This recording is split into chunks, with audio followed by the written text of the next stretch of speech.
السلام علیکم ورحمۃ اللہ وبرکاتہ۔ آج سے ہم سورہ حجرات کی آیت کا ترجمہ شروع کر رہے ہیں۔ سب سے پہلے اس کی پہلی 3 آیات کا ترجمہ لے کر میں حاضر ہوں، سماعت فرمائیے۔ اعوذ باللہ من الشیطان الرجیم، بسم اللہ الرحمن الرحیم۔ اے لوگو جو ایمان لائے ہو، اللہ اور اس کے رسول کے آگے پیش قدمی نہ کرو اور اللہ سے ڈرو، اللہ سب کچھ سننے اور جاننے والا ہے۔ اے لوگو جو ایمان لائے ہو، اپنی آواز نبی کی آواز سے بلند نہ کرو اور نہ نبی کے ساتھ اونچی آواز سے بات کیا کرو، جس طرح تم آپس میں ایک دوسرے سے کرتے ہو، کہیں ایسا نہ ہو کہ تمہارا کیا کرایا سب غارت ہو جائے اور تمہیں خبر بھی نہ ہو۔ جو لوگ رسول خدا کے حضور بات کرتے ہوئے اپنی آواز پست رکھتے ہیں، وہ درحقیقت وہی لوگ ہیں جن کے دلوں کو اللہ نے تقویٰ کے لیے جانچ لیا ہے، ان کے لیے مغفرت ہے اور اجر عظیم ہے۔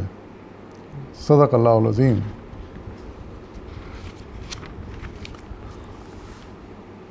ان آیت میں سب سے پہلے تو اللہ تعالیٰ مومنوں کو یہ ہدایت دے رہے ہیں کہ اللہ اور اس کے رسول کی بات سے آگے نہ بڑھو، اس میں پہل نہ کرو، یعنی دوسرے الفاظ میں ان کو، اللہ اور رسول کو اور ان کی باتوں کو فالو کرو۔ ایسا نہیں ہو کہ 2 قدم تیز چل کر تم ان سے آگے بڑھ جاؤ، اور اللہ سے ڈرو اور اللہ سب کچھ سننے اور جاننے والا ہے۔ اس آیت کی تفسیر میں مولانا سید ابوالعلا مودودی رحمۃ اللہ علیہ لکھتے ہیں، آپ کے حاشیہ نمبر 1 میں، یہ ایمان کا اولین اور بنیادی تقاضا ہے۔ جو شخص اللہ کو اپنا رب اور اللہ کے رسول کو اپنا ہادی و رہبر مانتا ہے، وہ اگر اپنے اس عقیدے میں سچا ہے تو اس کا یہ رویہ کبھی نہیں ہو سکتا کہ اپنی رائے اور خیال کو اللہ اور رسول کے فیصلے پر مقدم رکھے یا معاملات میں آزادانہ رائے قائم کرے اور ان کے فیصلے بطور خود کر ڈالے، بغیر اس کے کہ اسے یہ معلوم کرنے کی فکر ہو کہ اللہ کے رسول اور ان کے رسول نے ان معاملات میں کوئی ہدایت دی ہے یا نہیں، اور دی ہے تو وہ کیا ہے۔ اس لیے ارشاد ہوا ہے کہ اے ایمان لانے والو، اللہ اور اس کے رسول کے آگے پیش قدمی نہ کرو، یعنی ان سے آگے بڑھ کر نہ چلو، پیچھے چلو، مقدم نہ بنو، تابع بن کر رہو۔ یہ ارشاد اپنے حکم سورہ احزاب کی آیت نمبر 36 سے 1 قدم آگے ہے۔ وہاں فرمایا گیا تھا کہ جس معاملے کا فیصلہ اللہ اور اس کے رسول نے کر دیا ہو، اس کے بارے میں کسی مومن کو خود کوئی الگ فیصلہ کرنے کا اختیار باقی نہیں رہتا۔ یہاں فرمایا گیا ہے کہ اہل ایمان کو اپنے معاملات میں پیش قدمی کر کے بطور خود فیصلے نہیں کرنے چاہیے، بلکہ پہلے ہی دیکھنا چاہیے کہ اللہ کی کتاب اور اس کے رسول کی سنت میں اس کے متعلق کیا ہدایت ملتی ہیں۔ پھر آگے آپ لکھتے ہیں کہ یہ حکم مسلمانوں کے محض انفرادی معاملات تک ہی محدود نہیں، بلکہ ان کے جملہ اجتماعی معاملات یعنی کمبائنڈ ایکشنز جو ہیں اس پر بھی ان کا اطلاق ہوتا ہے۔ درحقیقت یہ اسلامی آئین کی بنیادی دفعہ ہے، جس کی پابندی سے نہ مسلمانوں کی حکومت آزاد ہو سکتی ہے اور نہ ان کی عدالت اور نہ پارلیمنٹ۔ مسند احمد، ابو داؤد، ترمذی، ابن ماجہ میں یہ روایت صحیح حدیثوں کے ساتھ منقول ہوئی ہے کہ نبی صلی اللہ علیہ وسلم جب حضرت معاذ بن جبل کو یمن کا حاکم بنا کر بھیج رہے تھے تو آپ نے ان سے پوچھا کہ تم کس چیز کے مطابق فیصلہ کرو گے؟ انہوں نے عرض کیا، کتاب اللہ کے مطابق۔ پھر آپ نے پوچھا، اگر کتاب اللہ میں کسی معاملے کا حکم نہ ملے تو کس چیز کی طرف رجوع کرو گے؟ انہوں نے جواب دیا، سنت رسول اللہ کی طرف۔ پھر آپ نے پوچھا کہ اگر اس میں بھی کچھ نہ ملے تو پھر؟ انہوں نے عرض کیا، پھر میں خود اجتہاد کروں گا۔ اس پر حضور نے ان کے سینے پہ ہاتھ رکھ کر فرمایا، شکر ہے اس خدا کا جس نے اپنے رسول کے نمائندے کو وہ طریقہ اختیار کرنے کی توفیق بخشی جو اس کے رسول کو پسند ہے۔ یہ اپنے اجتہاد پر کتاب اللہ و سنت کو مقدم رکھنا اور ہدایت حاصل کرنے کے لیے سب سے پہلے ان کی طرف رجوع کرنا ہی وہ چیز ہے جو ایک مسلمان جج اور غیر مسلم جج کے درمیان وجہ امتیاز ہے۔ اسی طرح قانون سازی کے معاملے میں یہ بات قطعی طور پر متفق علیہ ہے کہ اولین ماخذ قانون خدا کی کتاب ہے، اس کے بعد رسول اللہ صلی اللہ علیہ وسلم کی سنت پوری امت کا اجماع تک ان دونوں کے خلاف یہ اس سے آزاد نہیں ہو سکتا کجا کے افراد امت کا قیاس و اجتہاد. یعنی اللہ تعالیٰ کی کتاب اور اس کے رسول کی سنت کے خلاف کوئی چیز قابل قبول نہیں ہے دین. اسی بات کی وضاحت اس آیت میں کی گئی ہے، وہ چاہے انفرادی معاملات ہوں چاہے اجتماعی معاملات ہوں. پھر آگے اللہ تعالیٰ نے مسلمانوں اور مومنوں کو ایک اور ہدایت دی ہے کہ اپنے نبی کی آواز سے اپنی آواز بلند نہ کرو.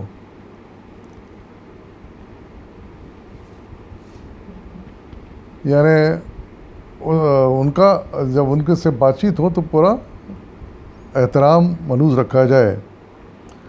اس کی تفسیر میں بھی مولانا لکھتے ہیں کہ یہ ادب اگرچہ نبی صلی اللہ علیہ وسلم کی مجلس کے لیے سکھایا گیا تھا اور اس کے مخاطب وہ لوگ تھے جو حضور کے زمانے میں موجود تھے، مگر بعد کے لوگوں کو بھی ایسے تمام موقع پر یہی ادب ملحوظ رکھنا چاہیے کہ جب آپ کا ذکر ہو رہا ہو یا آپ کا کوئی حکم سنایا جائے یا آپ کی حدیث بیان کی جائیں. اس کے علاوہ اس آیت سے یہ ایمان بھی نکلتا ہے کہ لوگوں کو اپنے سے بزرگ تر اشخاص کے ساتھ گفتگو میں کیا طرز عمل اختیار کرنا چاہیے. کسی شخص کا اپنے بزرگوں کے سامنے اس طرح بولنا جس طرح وہ اپنے دوستوں یا عام آدمی کے سامنے بولتا ہے، دراصل اس بات کی علامت ہے کہ اس کے دل میں ان کے لیے کوئی احترام موجود نہیں ہے اور وہ ان میں اور عام آدمی میں کوئی فرق نہیں سمجھتا. یعنی اصولی طور سے تو یہ احترام حضور صلی اللہ علیہ وسلم کے لیے مخصوص کیا گیا ہے، لیکن در حقیقت یہ ہر مومن کو اپنے بزرگوں کے ساتھ یہی احترام برتنا چاہیے، یہی لحاظ رکھنا چاہیے کہ ان کے سامنے اونچی آواز میں نہ بولیں اور ان کے ساتھ کوئی بے ادبی نہ کریں. تو اس آیت سے یہ بھی معلوم ہوتا ہے کہ دین میں ذات رسول کی عظمت کا کیا مقام ہے.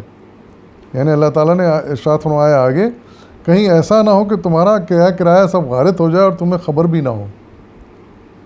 یعنی حضور صلی اللہ علیہ وسلم کے سامنے اونچا بولنے کا یہ انجام بھی ہو سکتا ہے. اس کی وضاحت میں مولانا مودودی تعریف فرما رہے ہیں. اس ارشاد سے معلوم ہوتا ہے کہ دین میں ذات رسول کی عظمت کا کیا مقام ہے. رسول پاک کے سوا کوئی شخص بجائے خود کتنا ہی قابل احترام ہو، بہرحال یہ حیثیت نہیں رکھتا کہ اس کے ساتھ بے ادبی خدا کے ہاں اس سزا کی مستحق ہو جو حقیقت میں کفر کی سزا ہے. وہ زیادہ سے زیادہ ایک بدتمیزی ہے، خلاف تہذیب حرکت ہے، مگر رسول اللہ علیہ وسلم کے احترام میں ذرا سی کمی بھی اتنا بڑا گناہ ہے کہ اس سے آدمی کی عمر بھر کی کمائی غارت ہو سکتی ہے. اس لیے آپ کا احترام دراصل اس خدا کا احترام ہے جس نے آپ کو اپنا رسول بنا کر بھیجا ہے، اور آپ کے احترام میں کمی کے معنی خدا کے احترام میں کمی ہے. تو اس سے مزید بات واضح ہو جاتی ہے مزید کہ کس قدر ہمیں حضور صلی اللہ علیہ وسلم کا احترام ملحوظ رکھنا چاہیے، خاص طور سے جب ان کا ذکر ہو رہا ہو یا جب ان کی احادیث سنائی جا رہی ہوں تو ہمیں ادب احترام کے ساتھ انہیں سننا چاہیے. پھر اللہ تعالیٰ نے ایسے لوگوں کی تعریف کی ہے جو حضور کے سامنے اپنی آواز پست رکھتے تھے. ایک طرف تو اللہ تعالیٰ نے ان کو ٹوکا کہ ایسا نہ کرو، یہ بہت غلط بات ہے، اس سے سزا مل سکتی ہے.